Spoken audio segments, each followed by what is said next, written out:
pidiendo dirección para el paso siguiente. Yo te animo a que te metas de cabeza en esta prédica, porque yo sé que te va a hablar a tu corazón. A nosotros nos habló, a mí me habló mucho el Señor, entonces sé que va a ser un tiempo muy lindo.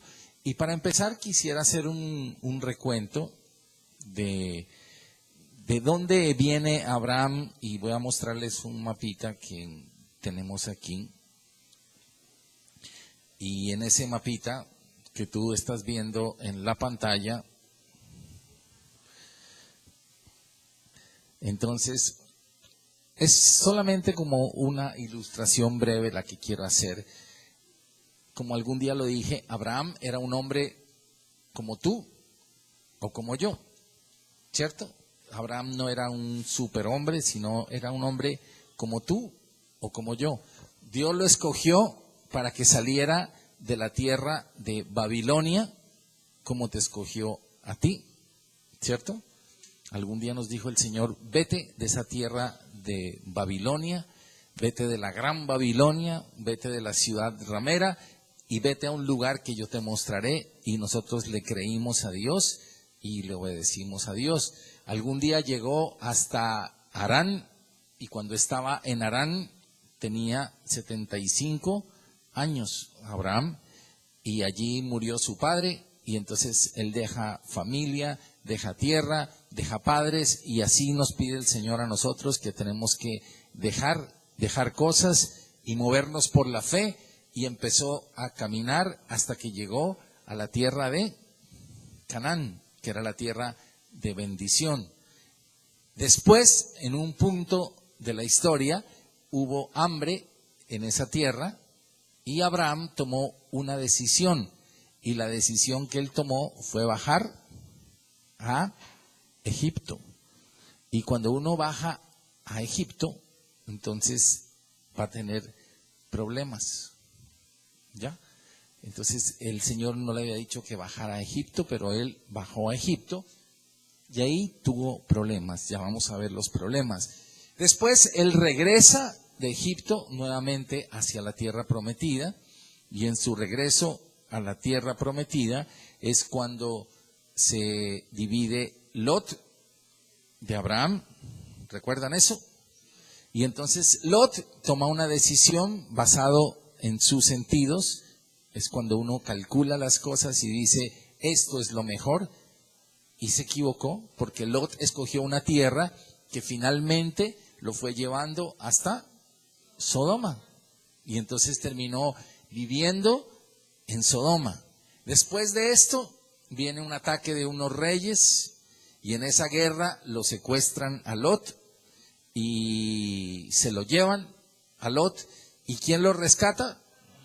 Abraham va y lo rescata, y en ese rescate aparece un sacerdote que se llama Melquisedec, rey y sacerdote, y después de esta escena en la cual Abraham le dice al rey de Sodoma, de ti no recibiré nada, porque toda mi provisión viene de parte de Dios. Hasta ahí estoy haciendo como un contexto para llegar al capítulo número 15 de Génesis, que es el que quiero que trabajemos en esta mañana. Si tú me entiendes esta prédica, yo sé que va a traer gran bendición a tu vida. La próxima semana, 2 ovejitas ya salen de la iglesia para empezar otro proceso diferente. Van a empezar a estudiar fuera de Colombia. Entonces, quiero enviarlas en bendición.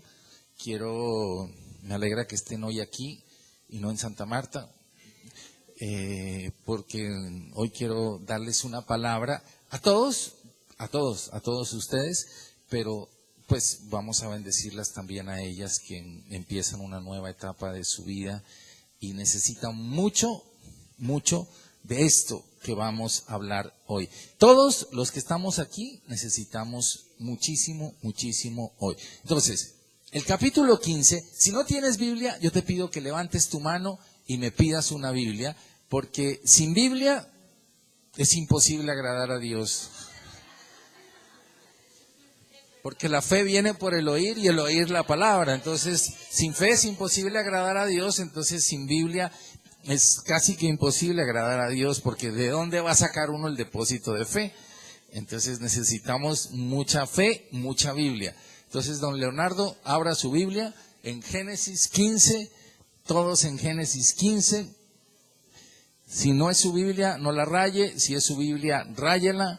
Hágale cositas, muñequitos, flechitas, todo lo que quiera, porque todo esto es bendición. Génesis capítulo 15 inicia diciendo, después de estas cosas, o sea, ¿de qué cosas? De lo que les dije hace un momento, o sea, del contexto. Después de todo esto que había vivido Abraham, ¿cuántos años tenía nuestro amigo Abraham arriba? 75 años. Entonces, después de todas estas cosas, vino palabra de Jehová a Abraham en visión, diciendo, no temas. En este momento, mi amigo Abraham tenía 85 años.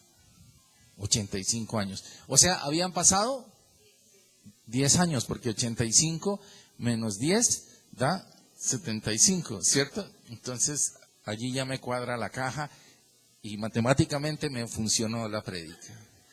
Entonces, él tenía 85 años, habían pasado, y cuando tú tienes una promesa de parte de Dios y el tiempo empieza a pasar y la promesa como que no se empieza a cristalizar, viene un momento como que uno se empieza como a debilitar en la fe. Pero Dios siempre está allí para, ánimo, porque nosotros muchas veces queremos que la promesa se cumpla ya, pero el Señor por alguna razón dice, si la cumpliera ya, se dañaría. Pero si te esperas un poquito, entonces vas a ver la perfecta promesa de Dios. ¿Qué le dijo?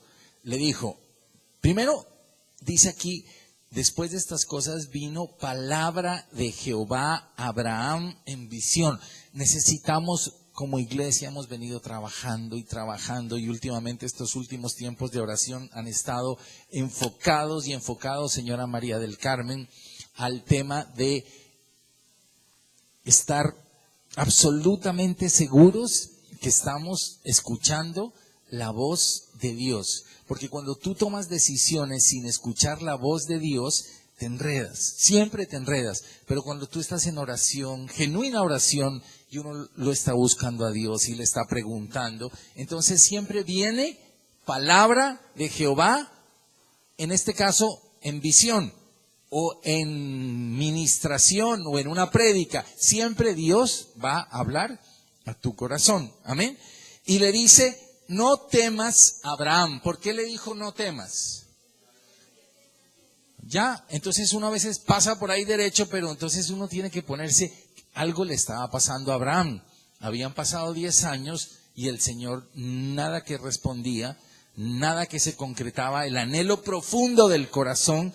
Abraham había sido prosperado, Abraham era riquísimo, Abraham tenía una esposa muy bonita, Abraham había conquistado la tierra que Dios le había dado. O sea, en general uno puede tener áreas donde uno dice, aquí van bien las cosas, pero hay un área de la vida de uno que uno dice, esto no ha funcionado.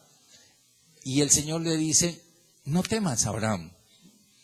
Lo levanta, lo anima, lo vuelve a poner en cinta. Y le dice, yo soy tu escudo, yo soy tu escudo. Esto es fundamental para ti, para mí, para cada uno de nosotros. Es rico cuando uno puede entender que Dios le habla a uno a los ojos y le dice, yo soy tu escudo.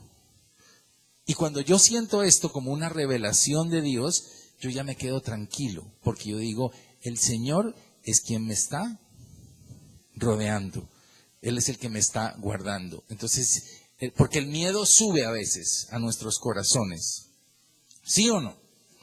El miedo pero cuando Dios te habla a tu corazón y te dice, no temas, porque yo soy tu escudo. Y segundo le dice, y tu galardón será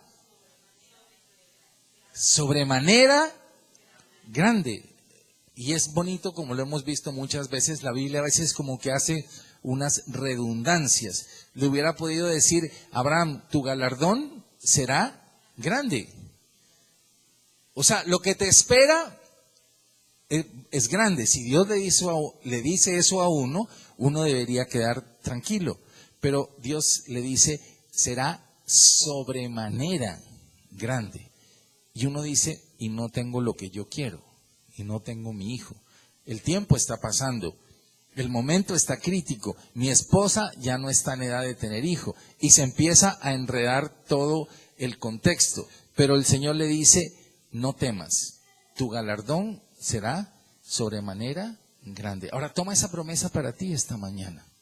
Tómala para ti esta mañana. Y el Señor te está contestando y te está diciendo, estás esperando algo de parte mía, y el Señor te está respondiendo y te dice, no temas, porque tu galardón, lo que te va a venir, lo que tú esperas, ni siquiera va a ser grande, sino va a ser sobremanera grande. Entonces uno ya en ese momento puede descansar y decir, espero. Ahora, Abraham está en un momento crítico y le pregunta a Dios, se toma el trabajo y un poco el atrevimiento y le pregunta, pero ¿cómo va a ser? ¿Cómo es la cosa?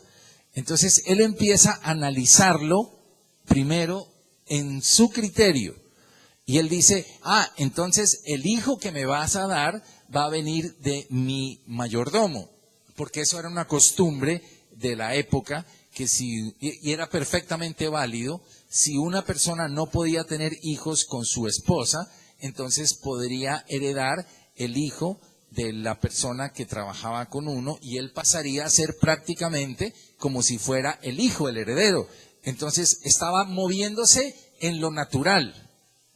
Y le dice, entonces va a ser así. Y a veces ahí cometemos el error nosotros de decir, bueno, entonces lo voy a hacer así, porque esto es lo que yo veo, esto es lo lógico, esto es hasta aquí me alcanza mi visión.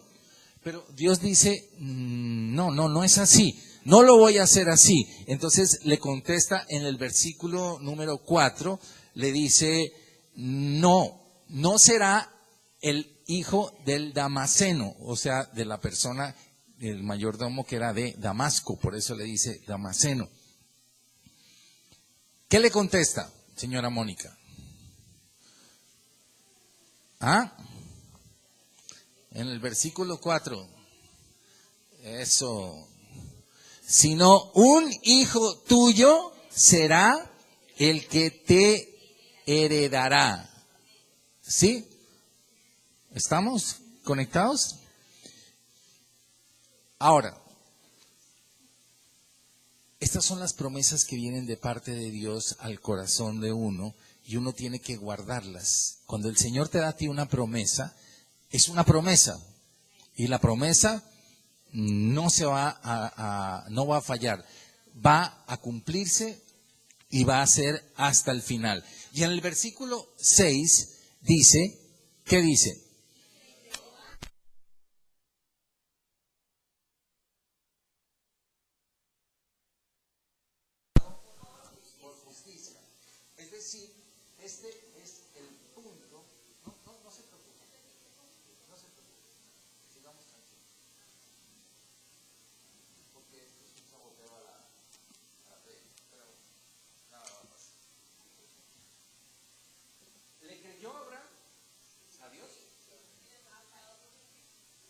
La Biblia dice que sí le creyó.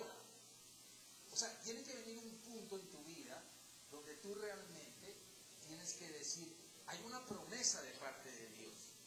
Y las promesas generalmente se dan cuando todo lo natural parece que no funciona. Así es. Eso es lo bonito de Dios. Y generalmente para la vida cristiana a veces es exigente, porque uno voltea a ver al lado y dice, no hay salida. O sea, no veo una salida. Y a veces uno en sus cálculos locos, uno dice, la salida es esta y esta, ¿cierto? Y el Señor dice, no lo voy a hacer así. Pero tú tienes que pensar algo, y quiero que guardes esto en tu corazón. El Señor te dice esta mañana, será sobremanera grande. O sea, lo que Dios ha planeado para ti no es lo que tú ni siquiera alcanzas a calcular, sino el Señor te dice, será sobremanera grande. Y esto ya debería darle a uno paz en el corazón y decir, ok, y aquí dice, y creyó a Jehová y le fue contado por justicia. Esto es cuando Dios ve tu fe, porque tú puedes decir amén. Este es el amén de Abraham. Y cuando el amén de Abraham es del corazón, Dios lo registra arriba y dice, él me creyó. Esta persona a mí me creyó. Y entonces le pone un chulito y dice, él creyó. Entonces en ese momento le es contado por justicia, o sea, se lo abona como algo bueno. Entonces allí es el momento cuando tú dices, te creí, Señor. Y se te hace verdad. Y tú dices, si tú me dijiste esto, yo te lo creo, Señor. No lo veo, no funciona por ningún lado, pero yo lo creo. Ok, en el versículo 9, voy a saltar un poquito porque no puedo leerlos todos. Aparece una escena que es absolutamente hermosa. Había un pacto que se celebraba en ese tiempo que consistía en lo siguiente. Uno partía un animal por la mitad. Y partido el animal por la mitad, si yo le iba a comprar una casa a Juan, entonces los dos negociábamos. Y para cerrar el negocio, como la promesa de venta de ese negocio, yo lo llamaba Juan. Digamos que aquí tuviera la mitad de una vaca y acá la mitad de otra vaca, y entonces los dos pasábamos por la mitad del animal partido. Y al pasar los dos por la mitad del animal partido, entonces quería decir que el negocio estaba firme. Si uno de los dos echaba al agua, podía quedar como el animal partido. ¿Ya? Entonces, cuando ya uno pasaba por en medio del animal partido, no, y es verdad, o sea, el pacto en esencia consistía en eso. Yo paso por allí dando una seriedad y un protocolo, y si alguno de los dos falla en ese pacto, entonces podría quedar como el animal partido. Entonces uno decía, no, yo respeto y cumplo mi promesa. Entonces Dios lo invita a Abraham y le dice que corte 5 animales, ¿cierto? Estoy en el versículo número 9. Entonces le dice, tráeme una becerra, una cabra, un carnero, una tórtola y un palomino, ¿cierto? 5 animales. Solamente no parte por la mitad las aves y el resto todo lo parte. Pero no me quiero extender mucho porque esto algún día lo predicamos.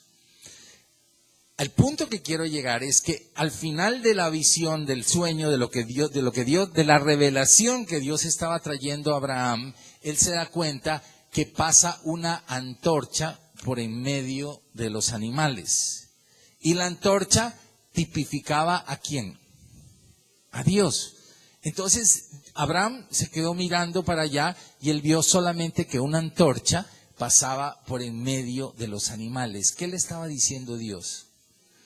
Este pacto lo cumplo yo. Esto ni siquiera te involucra a ti. Todo es gratis, todo es bendición. No es por obras, ni te necesito. Yo doy mi palabra y yo paso por en medio de los animales y paso solo indicándote que cumpliré con el pacto que te acabo de dar. Eso es muy hermoso, ¿cierto? Entonces tú tienes que entender que Dios hizo el pacto. Dios cumplió la parte que le correspondía y en el pacto nosotros, entre comillas, vamos gratis. Dios está diciendo, yo paso por la mitad de los animales y puedes estar tranquilo, Abraham, porque yo cumpliré la promesa que te di. Entonces, toda promesa que tú hayas sentido en tu corazón, que es una revelación de Dios para tu vida, que tú estés seguro que Dios te dijo que eso es una promesa de parte de Él, yo estoy seguro que Dios dice, yo te cumpliré, Alberto. Yo cumpliré con cada palabra que te he dicho. Y es más, será sobremanera grande. Y tú puedes voltear a ver alrededor y dices, pero ¿cómo, Señor? Yo no lo veo, no entiendo cómo funciona. Ok, ahora, aquí voy a hacer un corte, porque esto es la parte que nos movió el piso y lo que el Señor nos estaba enseñando. Cuando tú tienes la primera parte de la promesa, entonces tienes un peligro grande y es no consultarle a Dios cuál es el siguiente paso. Porque uno ya tiene la promesa de parte de Dios y ahí es cuando uno se va embarcando y dice, entonces el siguiente paso lo doy yo. Y así no funciona en la vida cristiana. El primer paso lo dio el Señor, pero el segundo paso lo da el Señor y el tercer paso lo da el Señor. Es decir, uno lo que tiene que tener cuidado es de ir siguiendo la pisada que Él va trazando, porque a veces el Señor nos da la promesa a nosotros de alguna cosa y nosotros automáticamente decimos, entonces voy a hacer esto. Y ahí viene el enredo. Ahora, vamos un segundo nada más a Romanos, dejen una hojita ahí separando y vamos un segundo a Romanos 4. Romanos 4.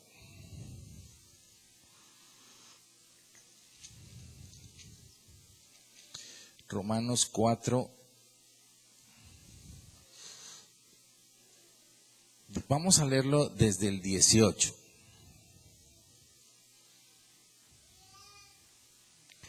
Porque quiero que veas el contexto.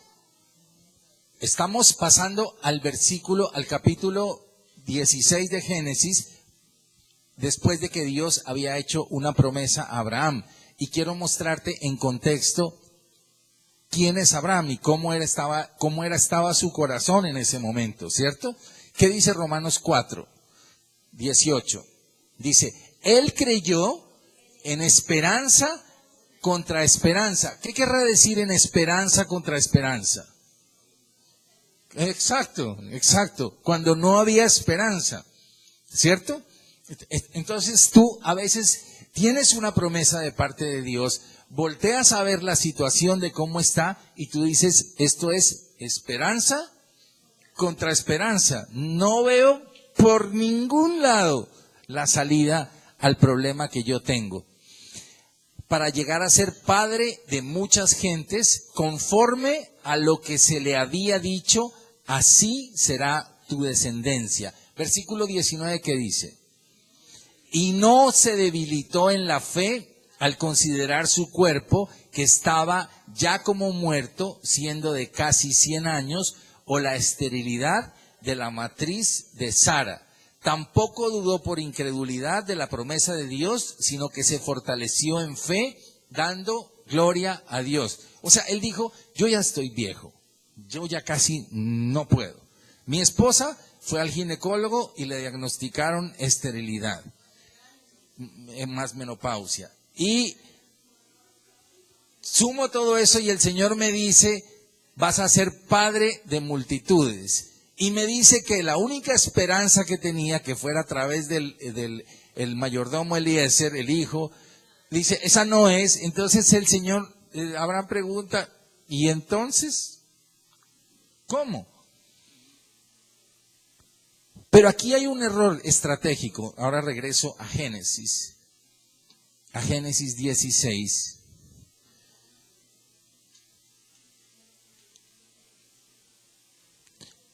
En Génesis 16 dice en el versículo 1, Sarai, mujer de Abraham, ¿qué pasó? No le daba hijos y ella tenía una sierva egipcia que se llamaba Agar. ¿Dónde consiguió Abraham Agar? en la bajada que tuvo a Egipto. Cuando uno se equivoca y toma decisiones equivocadas, después trae consecuencias de las cuales se va a arrepentir toda la vida. Abraham, cuando nadie le dijo que bajara a Egipto, en el mapa que vimos al principio, él bajó por su propio criterio a Egipto. Allá tuvo otro problema que es otro tema diferente, pero pienso que el mayor problema es que allá consiguió a Agar y la subió y la trajo como su esclava. Y esta esclava iba a ser la que iba a dar el gran problema a la vida de Abraham. Por eso es que cuando tú tomas decisiones, cada decisión necesita tiempo de oración. Y entre menos tiempo de oración tengas, entre menos tiempo de intimidad con Dios tengas, mayor probabilidades de riesgos y riesgos y riesgos y riesgos vas a tener. Riesgos que no quisieras correr. Aquí Sarai, pues todavía, porque no era, estoy hablando de Sara, la esposa de Abraham, pero aquí todavía se llamaba Sarai. Como no le daba su descendencia, ella dijo, ok, entonces yo te entrego mi esclava. Era otra costumbre válida. No estaban haciendo nada ilegal para el contexto cultural de la época. Era válido que si una persona no podía tener hijos, entonces le podía entregar su esclava y decirle, ten un hijo con la esclava y ese hijo será como si fuera nuestro hijo, porque la esclava estaba comprada y le pertenecía a la persona. Entonces, culturalmente no era equivocado hacerlo, pero espiritualmente sí. Porque si tú lees este pedacito, Abraham venía de muchos tiempos, acabamos de ver el capítulo 15, donde Dios le había hablado a Abraham, donde tuvo intimidad con Abraham, donde le mostró una visión que él partía los animales y él pasaba por la mitad. O sea, tiempos profundos de intimidad con Dios. Y en el capítulo 16 tú no ves que Abraham consultara este plan con Dios. Ese fue el error. Sarai le dijo, oye, hagámoslo así. Y Abraham dijo, bueno, hagámosle. ¿Sí? No lo consultó con Dios, no tomó el tiempo para decir, voy a hablar con Dios de este plan, sino que simplemente arrancó. Y cuando tú arrancas solo un plan sin consultarlo claramente con Dios, aquí no vemos que Dios intervenga, sino que lo deja. Porque ya lo había instruido. Abraham no era ajeno a la intimidad con Dios. Abraham había tenido cercanía profunda con Dios. Entonces, él tomó una decisión loca y arranca. Un plan diseñado por Sarai. Y en el versículo 4 dice que se llegó a la concubina y de allí nació el archifamoso Ismael. Ismael iba a ser el problema de los problemas. Después de que había hablado en el capítulo 15, en el capítulo 16 estaba actuando solo. Quiere decir que eso nos puede pasar a nosotros. Tú tienes un primer paso, tú tienes una primera promesa. Tú puedes decir, el Señor me dijo que yo estudiara en Estados Unidos. Lo puedes decir. Tienes que estar segura de decir, esto viene de parte de Dios. El Señor me dijo que compre esa casa. El Señor me dijo que me ennovie con esta persona. El Señor me dijo, tienes que estar seguro de qué te dijo el Señor en cada paso. Porque si te equivocas en esas decisiones, entonces vienen las consecuencias. Y las consecuencias son graves. Entonces Abraham tenía el primer paso, pero no se tomó el tiempo para decir, ¿y el segundo? Sí te voy a dar una esposa, pero él dijo, es esta, y la agarró. Y el Señor dijo, yo nunca te dije que era esa. Y te va a traer destrucción esa mujer, y te va a dañar. Y va a dañar a tu descendencia, y va a ser un fastidio eternamente esa persona. ¿Por qué? Por una decisión sin consultar el paso número 2. Mira un momento aquí en Gálatas 4.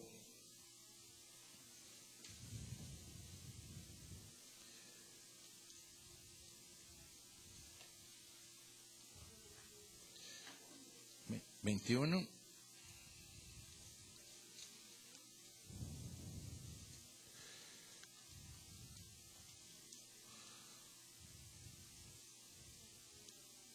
El 22, leámoslo. Dice aquí. Bueno, es todo ese pedazo, todo, desde el 19 hasta el 30, tiene que ver con el tema. Pero en el versículo 22 dice, porque está escrito que Abraham tuvo 2 hijos, uno de la esclava, el otro de la libre. Pero el de la esclava nació según la carne, mas el de la libre por la promesa. Cosas que tú haces en la carne marcarán tu vida para la carne. Y cosas que tú haces por la promesa y lo haces en el espíritu, marcarán tu vida para el espíritu. El uno fue para maldición, el otro fue para bendición. Tú puedes dar proyectos para maldición o puedes dar proyectos para bendición. Decisiones equivocadas que tú tomas sin consultar a Dios. Así la primera parte haya sido inspirada por Dios, si no tomas atento oído y dices, ¿pero qué es? Ahora, aquí está jugando una variable que es fundamental, la variable tiempo. Porque a veces el Señor te dice, te voy a dar esto y será sobremanera grande, pero como ya van pasando de 75 a 85, 10 años esperando, y entonces llega un momento donde uno dice, hagámosle con cualquier cosa, ¿cierto? Y cualquier cosa fue Agar. Y cualquier cosa fue el chicharrón. Cualquier cosa fue el plan B. Y cuando tú tienes un plan B con Dios, no funciona. No funciona. O sea, uno debe estar seguro cuál es el plan A de Dios. El plan A. Yo no tengo plan B. O sea, si no me funciona esto, me voy para esto. No. Yo tengo que tener claro cuál es la dirección que Dios me da a mí. Y cuando yo tengo claridad de que esa es la dirección para mí, yo actúo. O sea, a manera de ejemplo, esto lo hemos contado como testimonio. Cuando nosotros sentimos de parte de Dios que el ministerio nuestro iba a ser en Barranquilla, apenas ya lo confirmamos en nuestro espíritu y el Señor lo dio, nosotros vendimos nuestro apartamento en Bogotá y dijimos, nos vamos para Barranquilla. Entonces, obviamente la gente nos decía, ¿por qué no arriendan en Barranquilla y están un tiempo en Barranquilla? Y si ya les funciona la cosa y si realmente eso ya va bien, entonces venden el apartamento y compran uno allá. Pero nosotros dijimos, no, esta es una invitación de Dios de dejar lo que está allá y creer en una promesa que Dios nos dio allá. Y como la promesa es allá, yo ya no tengo plan B. O sea, mi plan no es que de pronto me regreso a Bogotá porque la cosa no funcionó allá. O sea, yo no vengo con que la cosa no funcionó, sino yo vengo es porque creo que Dios hizo un llamado a mi vida y vengo aquí. ¿Cómo vendrá ya los siguientes pasos? Hoy, por la gracia de Dios, en esta semana cumplimos 8 años de Iglesia Cristiana en el Jardín del Cordero. Amén. Entonces, eso es una bendición. Han pasado 8 años desde el momento en que dijimos, vamos al plan A. El plan A, yo no estoy diciendo que nunca voy a regresar a Bogotá. Puede que después de 20 años el Señor me diga, ahora regresas a Bogotá. Puede ser, no lo sé. Eso ya está en la potestad de Dios. Pero yo no tengo como una dualidad en mi convicción, sino tengo la seguridad de que esta es la tierra de bendición a la cual Dios nos trajo. Esta es la tierra de promesa. Este es el Canaán para nosotros. Y aquí será desarrollada la promesa. En conclusión, lo que te quiero decir es, si tú ves la vida cristiana, capítulo 15 y capítulo 16, tu vida cristiana va a ser una vida cristiana segura. Primero, tú te conectas con Dios. Primero, tú te involucras mucho con Dios hasta que tú tengas promesas de Dios. Llénate de promesas de Dios. Tener promesas de Dios es fantástico. Tener rutas de Dios, cuando Dios te dice a ti, esta es una palabra para ti, esta es otra palabra para ti, esta es una palabra para tus hijos, esta es una palabra para tu familia, esta es una palabra para tu esposo, esta es una palabra para tu esposa. Estas son las palabras que te sustentan. Nada más te puede sustentar a ti. Cuando tú tienes tu vida en expectativas creadas por ti, seguramente tarde o temprano se derrumban porque fueron construidas en tus fuerzas. Y generalmente las expectativas de Dios sobre tu vida son expectativas que no te alcanzan a ti en la cabeza. O sea, tú dices, a mí me alcanza hasta aquí, pero Dios dice, a mí me alcanza hasta acá. Y cuando tú le crees a Dios por promesas grandes y no le dudas, entonces Dios dice, haré de ti una nación grande y te bendeciré y engrandeceré tu nombre, porque esas son las cosas que Dios hace. Y a veces pasan los años y tú volteas a ver y dices, no veo, tú me dijiste esto, pero el Señor nunca ha dicho, te lo quité, sino Él lo que está diciendo es, espera, porque será sobremanera grande. Ahora, cuando tengas que dar el segundo paso, esa es la enseñanza clave de hoy. El segundo paso es el que tienes que estar seguro que Dios te dice que ese es el segundo paso, o sea, el cómo lo voy a hacer. Porque Él te puede decir, haz esto, pero antes de que tú lo hagas, tú tienes que decir, es así, es aquí, es con ella, es de esta manera, para que no te vayas a llevar el chasquito que se llevó Abraham con Agar. Y seguramente tú has traído de Egipto algo de Agar y tienes que tener cuidado de no mezclar lo santo con lo impuro. Amén. Eso solamente quiero dejar esta mañana. Pongámonos en pie como iglesia.